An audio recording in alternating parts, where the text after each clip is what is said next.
Welcome to District 64 TV, Episode 2.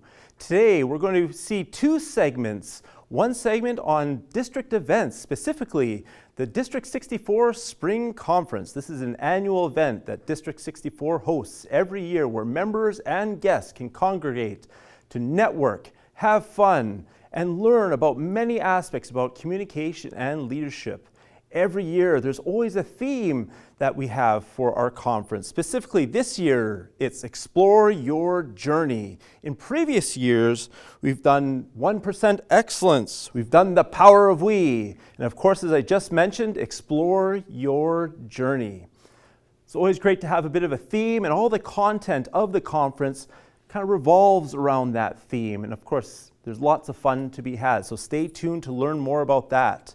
In another segment, we'll learn about the icebreaker speech. Now, this is one of the first projects in the Pathways program when you join Toastmasters, and the icebreaker speech enables you to communicate just a little bit about yourself. And we have Cara Corvino, who will be here to demonstrate her icebreaker speech and her experience as a Toastmasters member with HSC Toastmasters. And we can't forget that we have the tip of the day. We have Firdaus Timyati, who will share a communication and or leadership tip for you to take away today. So please stay tuned for more.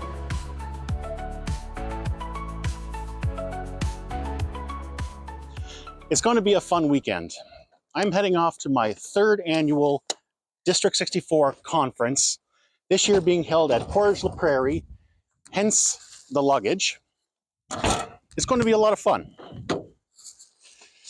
We have people coming in from all over the province and from the States. There is going to be educational, awards, contests, celebration, and friends. You'll have it all. I better hit the road.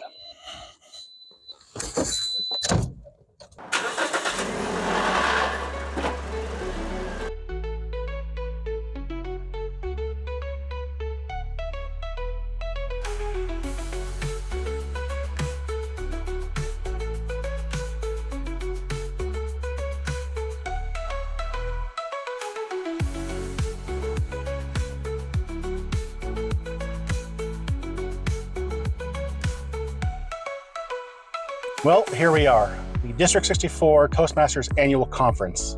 I better get into the registration desk and get signed in. It's going to be a fun weekend. Time to go continue exploring my journey.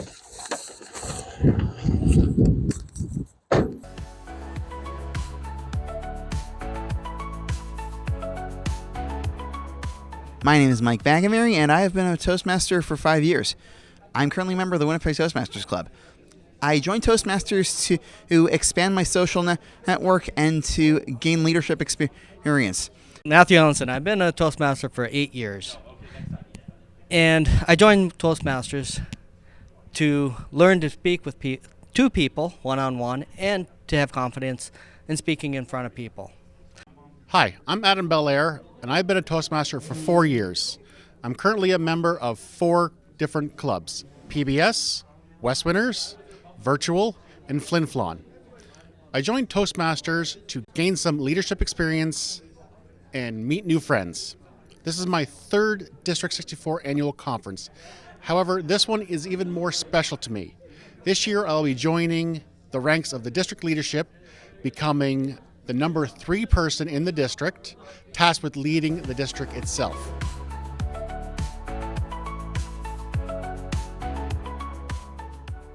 What simple gesture have you recently witnessed that renewed your hope in humanity?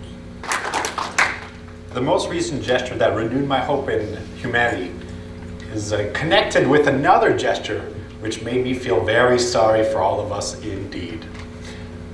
I brought my son to work. A simple gesture that renewed my hope in humanity. It isn't big. It isn't extravagant. It is when you turn and actually face. Madam Contest Chair, fellow Toastmasters, it is so easy to get disappointed in humanity. They do a lot of stupid things. They do a lot of stupid things to other people. Madam Chair, What simple gesture have I recently observed that renewed my hope in humanity? I have been amazed.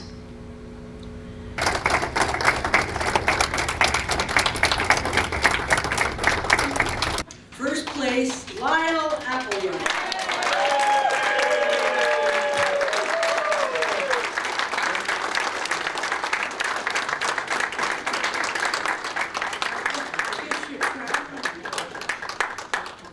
So what was the experience like winning tonight? It was a great experience. As I said there, I've been a member for 37 years.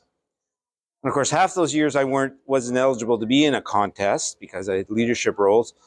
But I've always entered. Been to the district on the international a few times. This is the first time for table topics. And I really enjoyed it. It felt good. And I got laughs when I should, got the reaction I wanted. So I felt very good about it tonight. Last night's Table Topics competition was spectacular. We had 4 wonderful speakers. We had Adam Fodar taking 3rd place, Kay Boyd taking 2nd, and Lyle Appleyard, who is a phenomenal speaker, taking 1st place. Looking forward to tonight, seeing the international competition. It's going to be top-notch, and I can't wait to see how well they do on the international stage.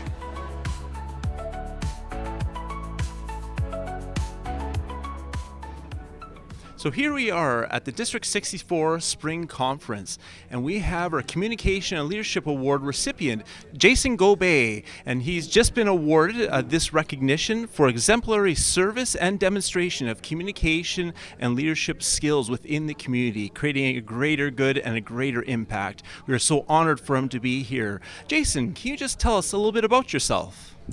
Kichimi for that, Stephen. And what a wonderful day to receive this recognition of the Communications and Leadership Award. I am from Bryden, Manitoba. I am a past Toastmaster from before COVID it took place, but I've learned so much more about my own ability to speak within community, but more to that, the work that I do for a provincial government and the work that I do in community and raising more awareness and the narrative around men's health and wellness has been so important. That's wonderful. Can you tell us a little bit more about the Good-Hearted Warriors and the good things that are happening for them and within the community? Absolutely. So I am a member of the Kichita Chante Washte, the Good-Hearted Warriors, which is a men's group in Brandon, Manitoba. And we get together every week in just connecting on the land, connecting with our drums, learning new songs, and really learning a little bit more about our roles as men within society and reminding ourselves about the importance that we all have with our own mental health and well-being.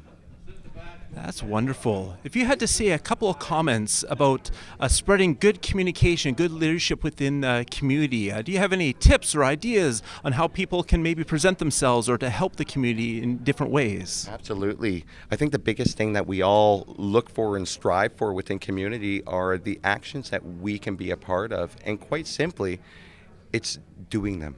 It's finding the outlets within community where you find like-minded individuals like yourself and get involved. Find a way to get involved and then do what you can as a volunteer to truly make change and engage with community members in creating new light.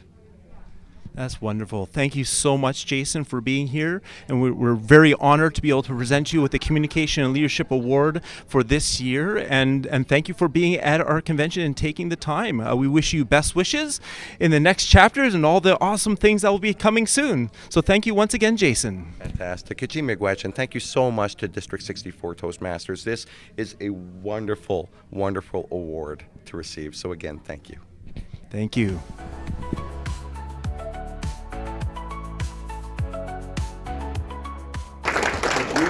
Songs, right? Is that whether it's a ruffle beat or a steady beat, you can hear the flow of nature, right? You can hear the flow of how the songs emulate birds sometimes, right?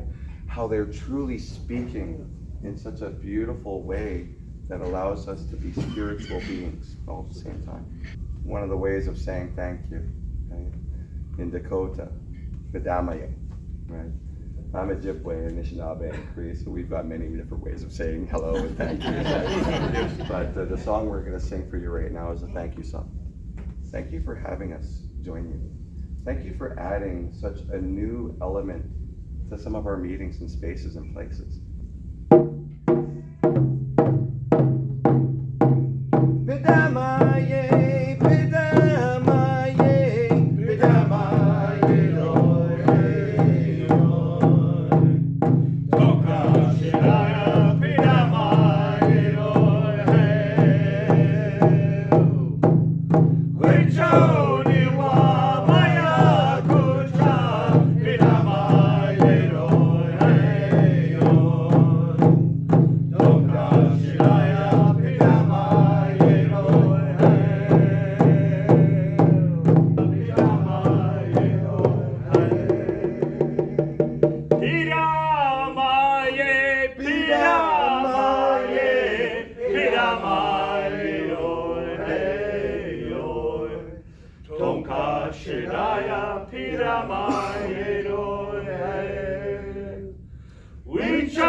You see somebody merging in, and you just let your foot off the gas just a little bit so that they can come in safely.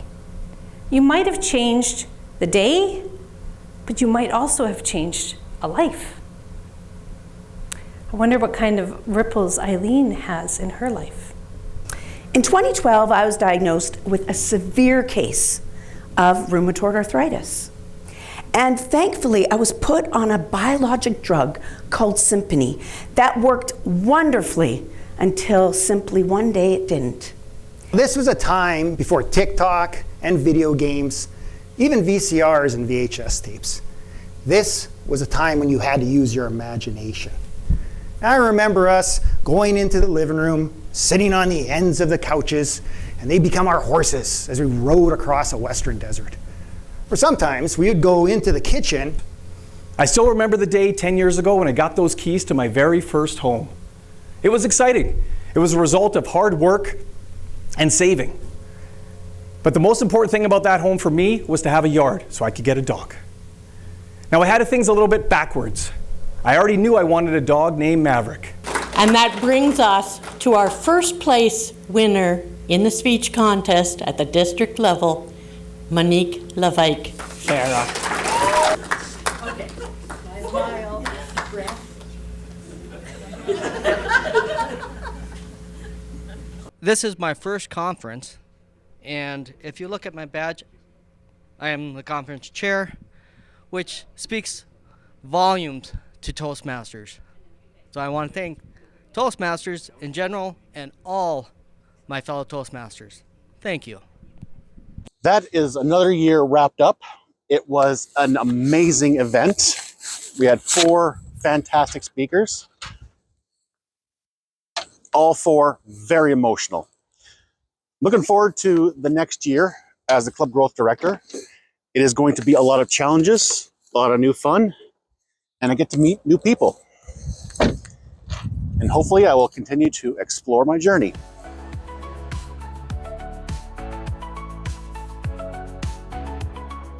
Today we have Cara Corvino, who is a recent member of District 64 Toastmasters, and we're very grateful that she's here to deliver an icebreaker speech. So we're going to learn a little bit more about icebreaker speech in this segment. I want you to picture a scrawny young adult, one who is often told they worry too much, someone so shy they struggle to make friends in school. Now, imagine that same person traveling alone to a foreign country where English isn't the first language. Picture them climbing a mountain, battling altitude sickness firsthand, and if you can, imagine them delivering a baby because the doctor didn't arrive in time. Sounds unbelievable, right? Well, that once worried, shy, scrawny young adult did all of those adventurous, terrifying, and incredibly rewarding things. How do I know? Because that young adult was me. Although I would no longer describe myself as young or any of those other adjectives I mentioned above, I still continue to actively seek opportunities that challenge my comfort zone. Let me share why I joined Toastmasters. The simple answer: public speaking makes me uncomfortable. It's something I rarely had to do in my previous roles, but now it's a regular part of my current position. When I take on new challenges, especially those outside my comfort zone, I want to learn how to approach them in a way that builds my confidence. I admire people who present with ease, speak articulately, and handle unexpected questions with poise. Watching them inspires me to keep pushing forward, and Toastmasters is my path to developing those skills and becoming that kind of speaker. But before I dive into my current role that requires frequent public speaking and my goal of becoming a confident and articulate speaker, I want to take a moment to share my personal and professional journey. From that worried, shy, scrawny young adult to where I am today, my journey of stepping outside my comfort zone truly began the moment I graduated high school.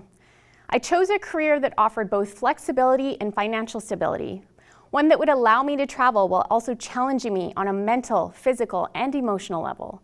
That career was nursing. Nursing has never failed to challenge me on every level. I started in labor and delivery, where I witnessed both the incredible joy of birth and the deep sorrow of loss. I experienced the high-pressure moments of delivering a baby while waiting for the doctor to arrive, and learned the true meaning of teamwork when things didn't go as planned. But my drive for greater challenges led me to a position in the neonatal intensive care unit, the NICU.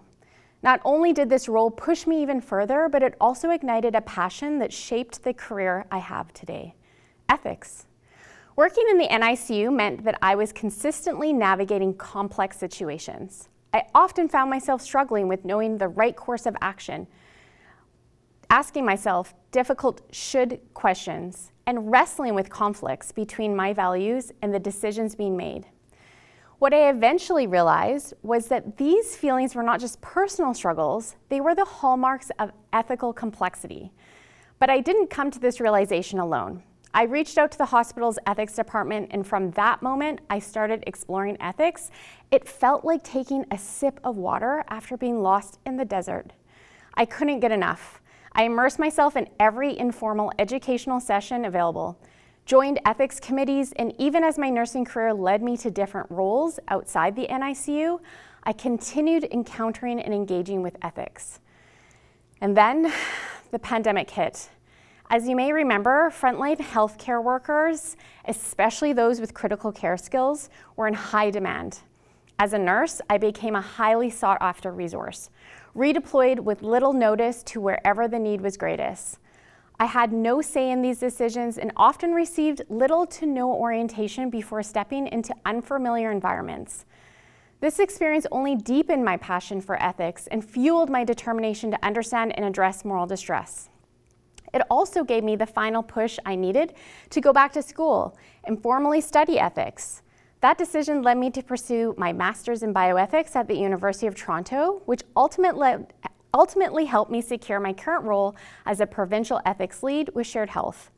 Today, I have the privilege of practicing and speaking about my passion for ethics, but it also means I often find myself in public speaking settings.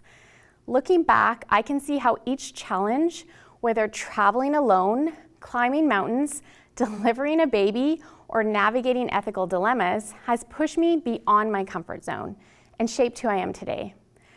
Public speaking is my next challenge, and just like with nursing, ethics, and every other adventure I've taken on, I'm here to embrace the discomfort, learn, and grow.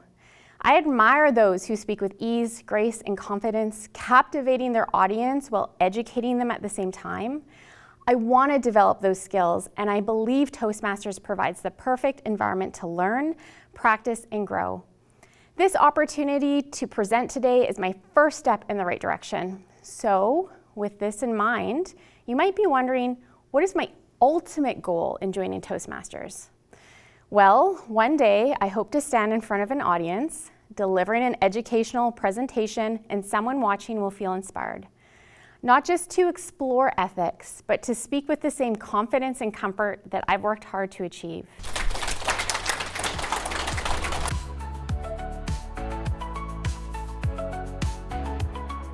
So how do you do well in table topics and answering impromptu questions? Tip number 1, stay calm. Don't panic. Take a deep breath and let go of the pressure when it comes to responding to an impromptu question. If you are responding to a table topics question, then remember that everyone in the audience has been in your shoes.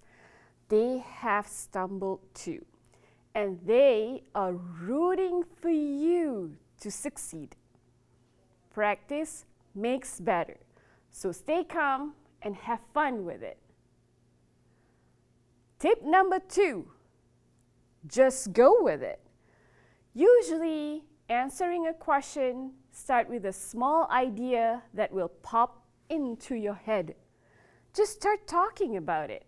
Then follow the flow of that idea and let the bigger idea to come through. You can also get straight to the point. For example, if asked, what's your favorite season? Answer first, like summer, and then explain why.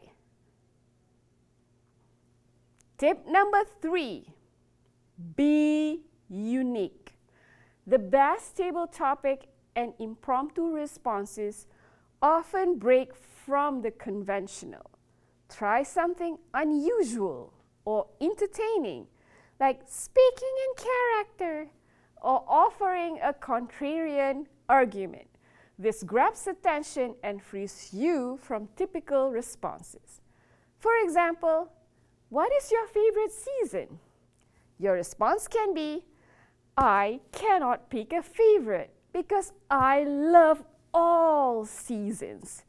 Then explain why. Tip number 4, draw on your own experiences.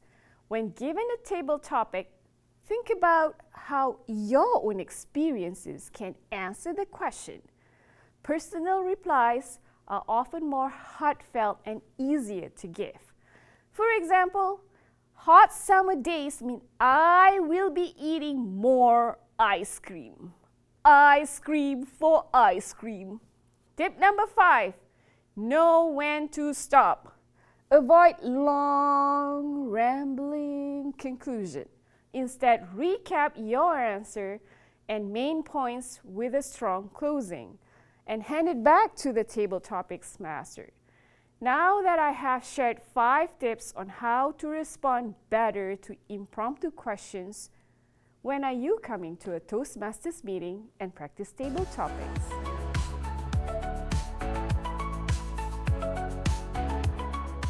Welcome, Cara. Thank you so much for having me. Can you tell us a little bit why you joined Toastmasters? Yeah, so when I first started in my new position in ethics, I realized that I was going to be doing a lot of presenting, a lot of presentations, a lot of speaking in front of a lot of people. That's not been part of my role in the past with my career. So when I realized that, I saw an advertisement for Toastmasters and I thought, what is a better way than to start to get used to being able to present in a way that you feel comfortable? So that's really what drove me to join in the first place. And one of the first speech projects that are done within the Toastmasters program, Pathways program, is the icebreaker speech. Can you just tell us a little bit about the process on what it took to write that speech and deliver it? It was interesting. It was a very reflective process. So I used a lot of support from within Toastmasters, the people already there who'd been there for quite a long time, to give me a little bit of guidance on what to do.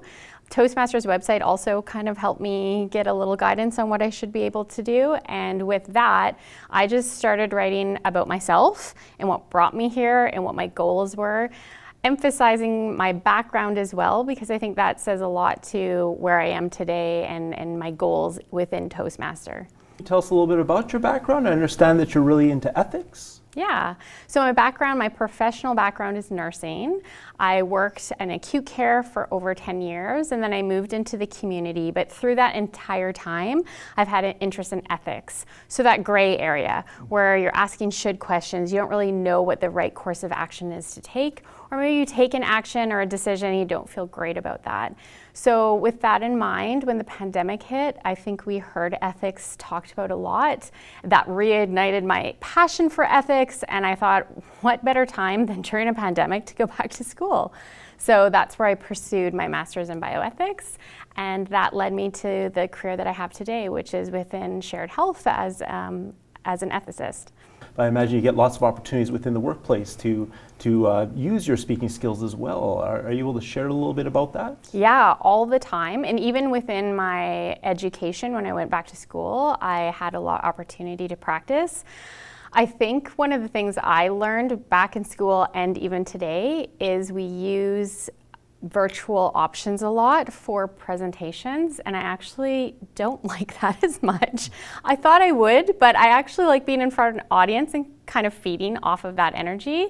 So having to do a lot of virtual presentations, which I do now all the time, multiple a month, means that I have to get comfortable with being able to do that in a way where you might not see any faces on the screen. It might just be your own face that you see, and that can be really challenging. So this is really good practice to be able to do Toastmasters and practice that. Can you tell us a little bit about the club experience in terms of practicing your speech within that environment? So it's with HSC Toastmasters, and we meet virtually. So again, another great experience to practice on a virtual platform. Everybody is very supportive, and I was saying the last time that I met up with the team that I had had a really busy day. I didn't think I was going to be able to make it because of a meeting. It got canceled. I almost didn't come because I was so tired, and I ended up going, and I always feel really positive and uplifted at the end. So that's really the driving force, plus all the things that I'm learning and the challenges within the meetings as well. Can you tell us any other further goals that you might have with the Toastmasters program? Is it just to continue to build and foster that confidence and those communication skills, or are there any other areas that you're looking to grow? I think exactly what you said, definitely. Getting comfortable with that virtual platform, getting comfortable with answering questions on the fly, not having a lot of time to think about them. Those are all really helpful in the career that I have, and also translates to when I am presenting in real life and not on a virtual platform. All of these things combined really help me feel more confident and less nervous, although it's not even nervousness, I just get almost overly excited. So just being able to stay calm while I'm presenting, I think, is key, and I'm already noticing a difference even though I've only been with Toastmasters a few months. That's wonderful.